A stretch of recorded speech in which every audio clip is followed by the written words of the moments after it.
Oke, sebelum kita mulai kita boleh berdoa sebentar yuk. Tuhan terima kasih, kami percaya Roh Kudus-Mu bekerja. Kami mau belajar tentang satu kata yaitu harapan dan kami berdoa supaya kami tidak menemukan pengharapan di tempat yang salah. So Tuhan terima kasih, kami mau bersekutu dengan firman-Mu, kami mau bersekutu dengan Roh-Mu dan kami mau dibakar kembali dan kami dibebaskan oleh kebenaran-Mu. Bapak terima kasih di dalam nama Tuhan Yesus. Semua Empower Family katakan amin. Oke, ini ada film baru, sedap ya. Ada apa dengan pengharapan? Teman-teman, di akhir-akhir gini kita tuh lagi banyak ngomongin tentang perjuangan. Ya tentunya entah itu hamba Tuhan, entah itu bisnismen, entah itu seorang guru, seorang murid, bahkan family, pacar, kita lagi berjuang di masa COVID-19. Ya jadi bukan sekedar LDR tuh bukan sekedar dibatasi oleh kota lagi, tapi oleh COVID ya kan. Kita benar-benar gak bisa bertemu, gak berjumpa. Dan ini menyebabkan banyak pertikaian. Ya, tadi gue baru telepon sama salah satu anak yang gue sayang banget ya. Kita bertumbuh bareng dan dia lagi nangis hancur banget karena diputusin. Ya, dan diputusin dengan alasan yang gak jelas. Dia bilang saya mau coba yang lain, buset. Udah 8 tahun pacaran, bayangin guys. Nah, kenapa penting banget perjuangan? Karena kalau kita lihat pertanyaan ini, ya mungkin nanti lu bisa bahas bareng-bareng di breakout room. Apa sih? Ya, apakah kamu masih berjuang? Apakah kita masih berjuang untuk mengasihi? Apakah kita masih berjuang untuk bekerja? Apakah kita masih berjuang untuk membangun rumah Tuhan? Apakah kita masih berjuang untuk percaya sama Tuhan? Apa kita masih bangun pagi untuk bisa melakukan segala sesuatu yang lagi bisnis startup ya kan? Apakah lu masih berjuang? Ya, atau pertanyaan berikutnya adalah apa yang membuat kamu berhenti berjuang? Atau apa alasan kamu berjuang? Nah kenapa gue bahas tentang perjuangan? Karena perjuangan dan pengharapan gak bisa dipisahkan. Yang lagi deketin cewek katakan amin. Serius, jujur waktu kita lagi berjuang gitu ya. Misalnya gue lagi deketin cewek gitu ya. Pasti ada pengharapan. Jadi pengharapan yang membuat gue tetap berjuang. Hari ini kenapa lu bangun pagi semangat? Ke kantor pasti ada yang lu harapin. Contoh gaji akhir bulan ya kan. Contoh atensi daripada orang-orang kiri kanan lu.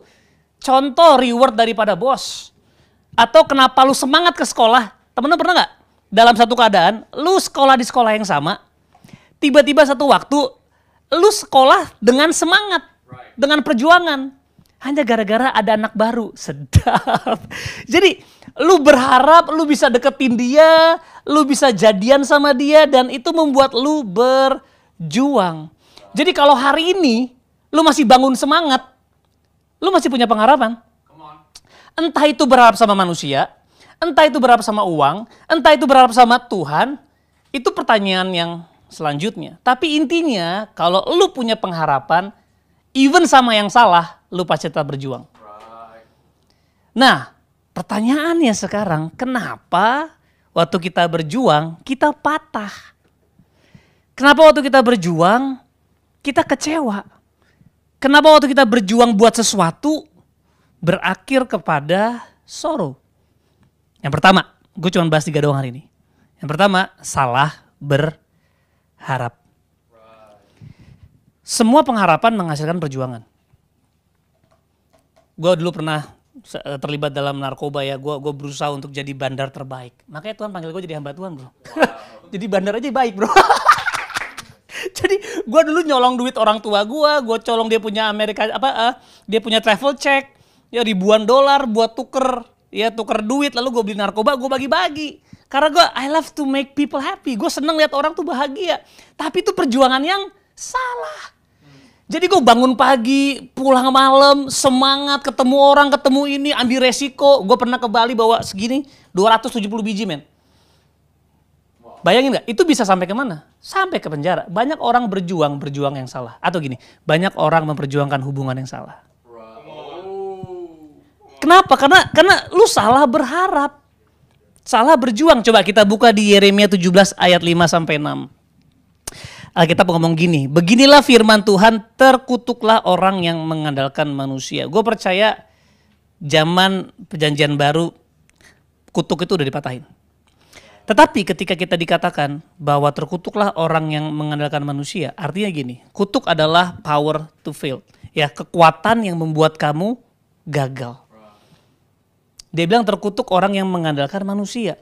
dan yang mengandalkan kekuatannya sendiri, dan yang hatinya menjauh daripada Tuhan. Guys, tahun 2019 gue ngerasa kayak mungkin lebih sibuk daripada Daniel Mananta. Oh enggak sih, itu terlalu lebay. Tapi jujur, gue bener-bener teman-teman gue yang main musik itu ya kayak, Dit, gila lu. Emang jadwal gue lagi rame karena memang gue mau explore myself. Gue bener-bener pengen mengembangkan diri. Tapi lu tahu nggak? Di saat gue lagi berkhotbah, di saat gue lagi menginjil, di saat gue lagi, wow, gue sharing the word of God. Dan mungkin orang rebah-rebah, tapi jiwa gue rebah, men. Jiwa gue rebah, gue sampai ke tempat yang namanya depresi ringan. Men, gue layani Tuhan, tapi depresi ringan. It's not about doing for God menurut gue. Doing with Him is more important. Kenapa? Jadi gue melayani Tuhan bergantung sama skill gue, network gue dengan Bible gue. Bible is good, tapi baca Alkitab tanpa Tuhan mati lu. Kenapa? Karena kita membaca Alkitab untuk knowledge. Memang sih gue baca buku banyak untuk applause. Ya gue gak sengaja. Ternyata waktu setahun lagi rame gitu, men gue habis. Gue habis. Kenapa? Gue mengandalkan manusia, which is myself. Padahal tadi Brian udah cerita, kita tuh dicintai Tuhan. Tapi ketika pengharapan lu ujungnya kepada manusia, teman-teman pasti akan kecewa. Dan mengandalkan kekuatannya. Gak ada yang salah sama, please guys, kita harus punya network, amin. Kita harus mengembangkan skill, harus. Kita cari cuan, harus, haleluya. Tapi itu bukan goalnya, ya. Itu bukan goalnya. Dan yang hatinya menjauh daripada Tuhan, lihat gak? Ketika gue mengandalkan manusia, mengandalkan kekuatan sendiri, tiba-tiba hati gue menjauh dari Tuhan. Tuhan gak pernah jauh dari kita. Hati kita yang menjauh dari Tuhan.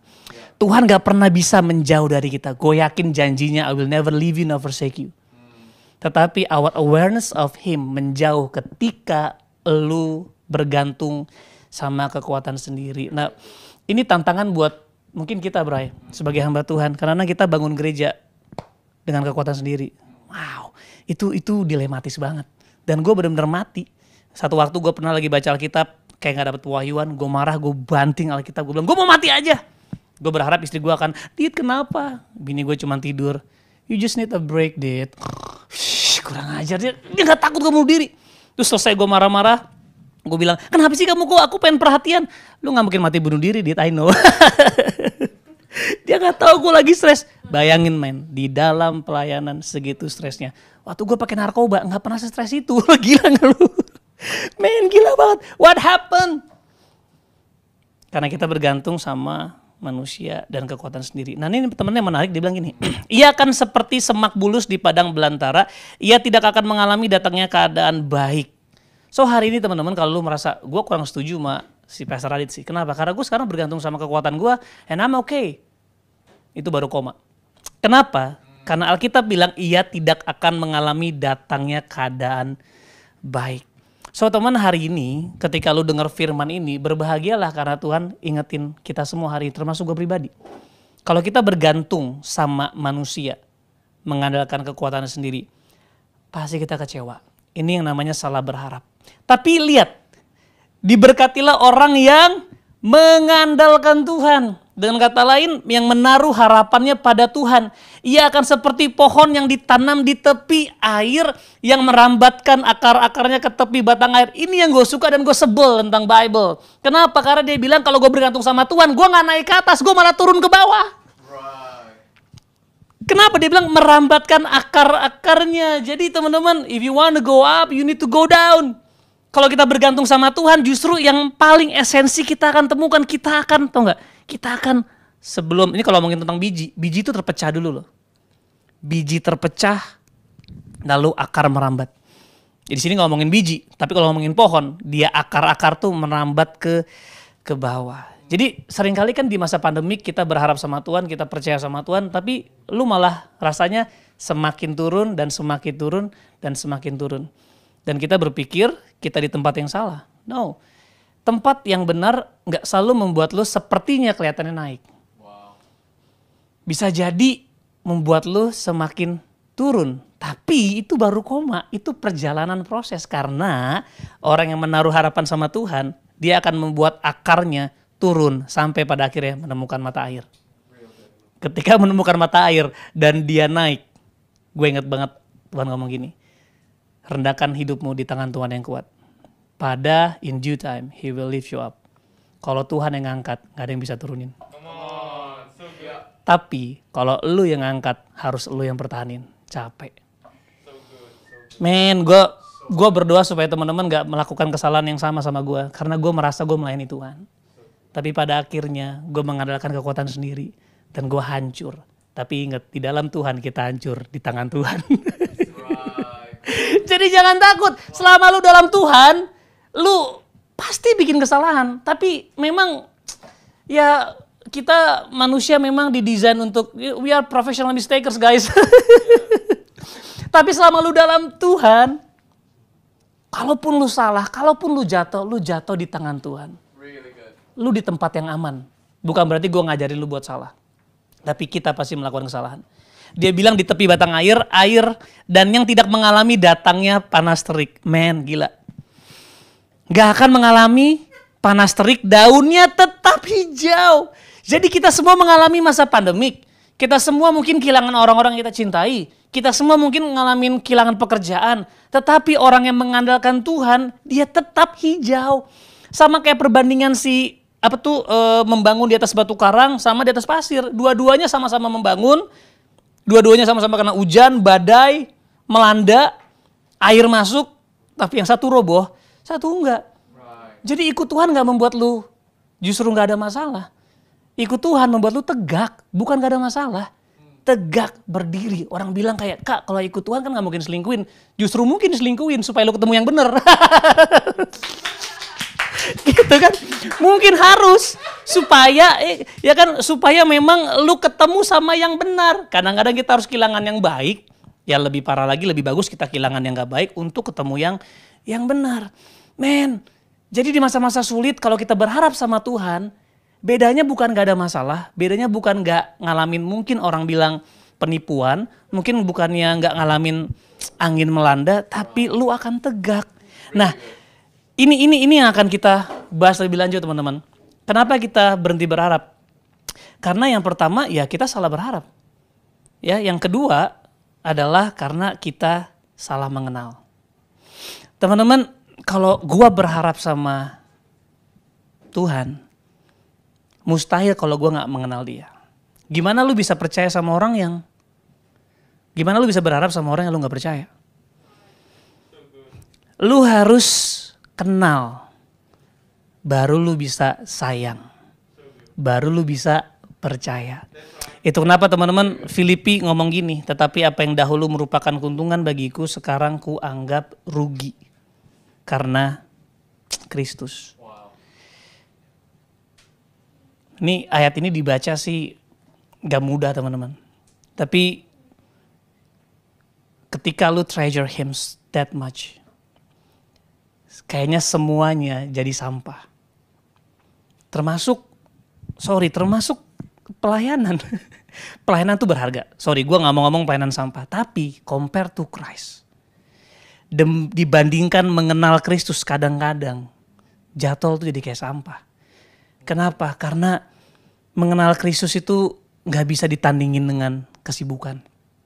Mengenal Kristus, mengenal hatinya, itu energi untuk kita melakukan pekerjaan Tuhan. Jadi Paulus mau ngomong, padahal dia kan buset, keyahudiannya udah gak usah ditanyain guys. Dia adalah murid dari Gamaliel yang udah super. Ya terkenal, mungkin wealthy, luar biasa. Tapi dia bilang compare to knowing Christ. Dianggap sebagai sampah. Mengenal Kristus lebih mulia daripada semuanya. Nah teman-teman, lu hanya bisa berharap. Makanya berharap itu gak sekedar, oke deh gua ngarap sama Tuhan deh. No, lu harus mengenal dia. Semakin lu mengenal dia, semakin lu bisa berharap. Dan sering kali mengenal Tuhan melibatkan sebuah penderitaan. I wanna close with this. Mengenal Tuhan sering kali melibatkan penderitaan. Lu tahu gak ketika Abraham diberikan janji Tuhan? Dia dijanjikan siapa? Ishak, anak. Di usia udah begitu tua. Satu waktu dia dapetin anaknya. Tapi waktu dia dapetin anaknya, tiba-tiba Tuhan bilang apa? Serahkan anakmu. Kayak Tuhan, lu berdoa buat jodoh, dapet. Terus Tuhan bilang serahkan pacarmu. Terus papa lu baru sembuh dari sakit. Puji Tuhan, miracle happen. Tiba-tiba udah sembuh, beberapa kemudian Tuhan panggil. Nah, Abraham mengalami hal yang sama, tapi ingat tuh, waktu Alkitab bilang Abraham diperintahkan Tuhan untuk mempersembahkan Ishak. Besok pagi Abraham langsung naik tanpa komplain. Tanpa komplain. Pagi-pagi bener dia naik ke atas gunung, dan yang keren, dia bener-bener mau bunuh Ishak. Menurut tuh sebagai seorang bapak, gue punya 4 orang anak. Rasanya mau mempersembahkan anak buat Tuhan itu pasti menderita. Tapi dalam penderitaan, lu akan mengenal Tuhan yang tidak bisa lu kenal dalam masa-masa kemenangan. Ada satu pengenalan akan Tuhan yang hanya bisa lu kenal ketika lu disakiti, dilupakan, dibuang, dikecewain. Itu baru Tuhan. Karena kalau Tuhan sekedar Tuhan yang bisa memberi, setan juga bisa memberi. Tapi Tuhan yang bisa menjaga dalam lembah kekelaman, it's only Him. Dia can give you strong in the middle of the storm. Bahkan dia bisa train you how to dance in the middle of the storm. It's only God. Cuman Tuhan. Waktu dia mempersembahkan Ishak, tiba-tiba Tuhan bilang stop. Sekarang gua tahu lu setia. Tiba-tiba ada domba. Dan di situ muncullah Jehovah Jireh. Jadi Jehovah Jireh hanya dikenal ketika Abraham menghidupi penderitaannya. So teman-teman, aku nggak tahu teman-teman lagi menderita apa, kehilangan, ditipu, disakiti, dikecewain, diputusin, dihianati. He is about to reveal Himself to you. Dia benar-benar lagi mau mengungkapkan dirinya yang sesungguhnya. Makanya ini kita maju ke poin terakhir. Kenapa kita berharap dan kita berhenti berharap? Kenapa kita nggak lagi berjuang? Selain karena kita salah berharap, karena tidak mengenal atau salah mengenal, karena salah jalan. Kita berpikir ikut Tuhan harusnya nggak menderita. And gue nggak mau bilang totally bener, tapi teman-teman bahwa seringkali yang namanya jalan yang benar adalah jalan penderitaan. Gue yakin sulit amennya, tapi it's very true. Jalan yang benar seringkali melalui jalan penderitaan. Teman-teman tahu lah lagunya Mazmur 23. Ya Tuhan adalah gembalaku, takkan kekurangan aku. Iya, blah ya. Ia menuntun aku di jalan yang benar oleh karena namanya. Jadi ia menuntun kita ke jalan yang benar karena Tuhan pengen memperkenalkan namanya sama kita. Makanya ayat abis itu dibilang apa? Sekalipun aku lewat lembah kekelaman. Jadi lembah kekelaman adalah jalan yang benar untuk memperkenalkan namanya. Wow. Dan itu menderita lembah kekelaman. Nah, tapi jangan, Tuhan bilang jalan melewati lembah kekelaman. Jangan diam di lembah kekelaman, jangan tidur, jangan bikin hotel di situ, jangan bikin penginapan. Lewat lembah kekelaman yang namanya penderitaan karena Tuhan mau mengungkapkan, Dia mau reveal namanya. Dan ini yang terpenting teman-teman. Kenapa lu harus berharap? Gue mau bilang bahwa lulah harapan buat dunia. Lulah harapan buat dunia. Coba kita buka ayat terakhir ya. Roma 5 ayat 3-5. Dan bukan hanya itu saja, kita malah apa? Bermegah juga dalam kesengsaraan. Bermegah dalam kesengsaraan. Jadi hari ini teman-teman, keluarga Empower, kalau lu lagi diputusin, telepon Pastor Brian. Bray, let's party. Kenapa? Gue baru diputusin. Lah kenapa party? Karena Alkitab bilang kita bermegah dalam penderitaan. Karena apa? Dia bilang gini, karena kita tahu bahwa kesengsaraan menimbulkan ketekunan, dan ketekunan menimbulkan tanuji, dan tanuji menimbulkan pengharapan, dan pengharapan tidak mengecewakan. Jadi kalau mau pengharapan tidak mengecewakan harus dimulai dari bermegah dalam penderitaan. Dan dia bilang bermegah dalam penderitaan menimbulkan.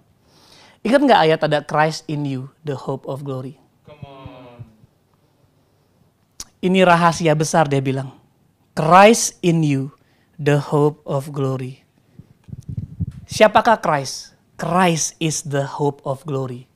Dan di mana Christ? Christ is in you. Jadi gue bisa bilang gini. Kesengsaraan itu bisa memunculkan ketekunan. Kesengsaraan memunculkan ketekunan. Ketekunan memunculkan tahan uji.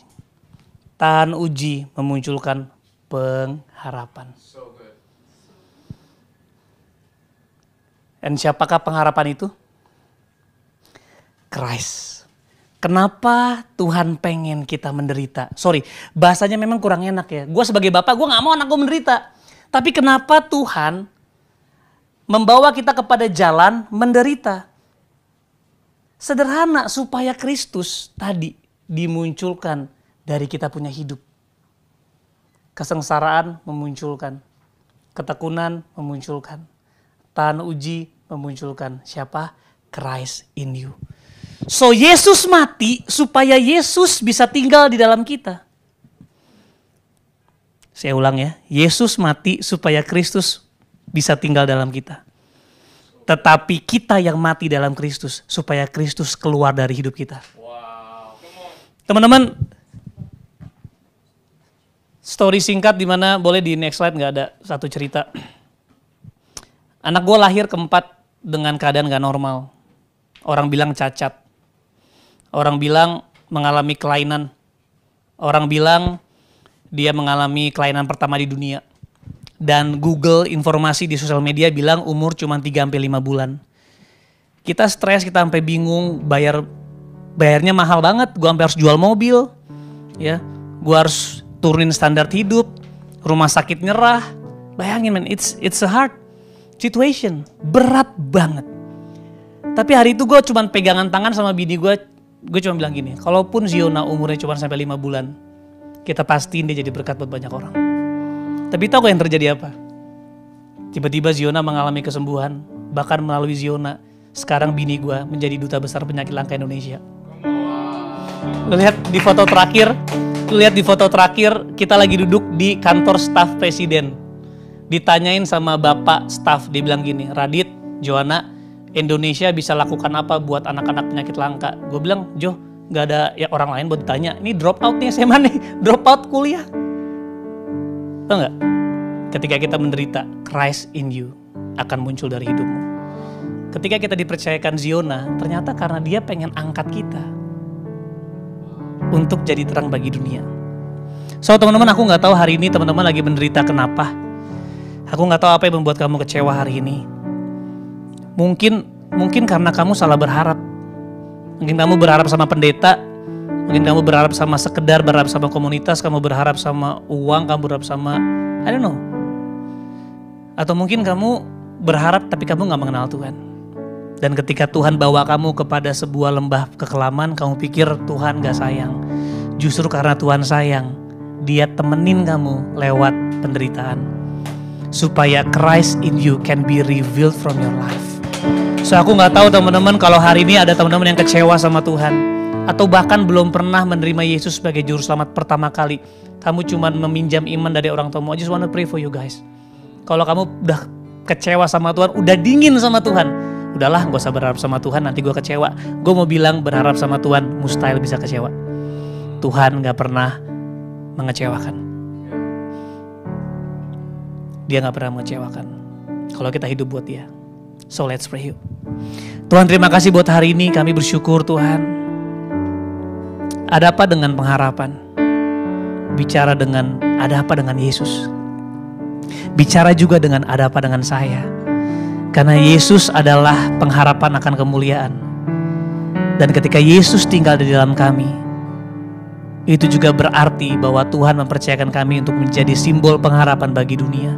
Tuhan, aku berdoa untuk semua teman-teman Empower di tempat ini. Untuk mereka yang mungkin hari ini lagi kecewa, biar hatinya kembali lagi sama Tuhan. Thank you Lord. Thank you Jesus. Mungkin teman-teman ada yang kehilangan seseorang yang kau cintai. Di masa-masa pandemik ini kehilangan pekerjaan yang kamu suka, kehilangan kegiatan yang kamu cintai.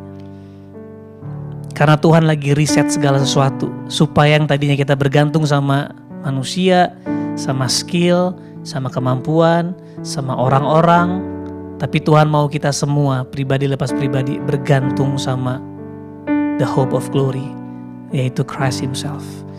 So Lord, I just wanna bless these amazing people. I pray for uncommon wisdom and favor. Aku berdoa untuk pengenalan yang baru akan Tuhan. Membuat kami semua Tuhan bisa semakin dipenuhi dengan segala kepenuhan-Mu. So thank you, aku berdoa untuk Pastor Brian, terima kasih Tuhan. Thank you Lord. Gue lihat kayak ada air terjun lagi turun ke bawah. Dan air terjun itu gak cuma menyegarkan, tapi dia juga membersihkan. So it's okay sometimes ketika kita bertumbuh akan ada ilalang yang muncul. But that's okay, Tuhan gak terganggu dengan itu. Bahkan di sekitarmu akan ada ilalang-ilalang mulai muncul. Tapi Tuhan bilang jangan dicabut. Kenapa? Karena let it grow together. Ketika dia bertumbuh bersama, ketika dia muncul, baru Tuhan bisa ambil. Tuhan bisa pisahkan. Ini bukan bicara tentang orang, tapi bicara tentang kekurangan seseorang. Bicara tentang kelemahan yang mungkin muncul. So Bapak terima kasih, aku memberkati anakmu ini Tuhan, yang akan mengguncangkan Indonesia bersama dengan keluarga Empower. Terima kasih Tuhan, kami mau angkat seluruh kehidupannya, keluarganya, termasuk rumah yang Tuhan percayakan, dan akan menggoncangkan surga supaya bumi penuh dengan kemuliaan-Mu. So Bapak terima kasih, aku berdoa di dalam nama Tuhan Yesus, dan semua yang percaya sama-sama katakan amin. Guys, sebelum kalian break out, boleh jawab pertanyaan ini. Ya, tadi pertanyaan yang gua kasih di pertama, apa sih sebenarnya yang membuat lu kecewa dan gak berharap lagi? So semoga teman-teman mendapatkan jawabannya bersama dengan teman-teman semua. Thank you guys.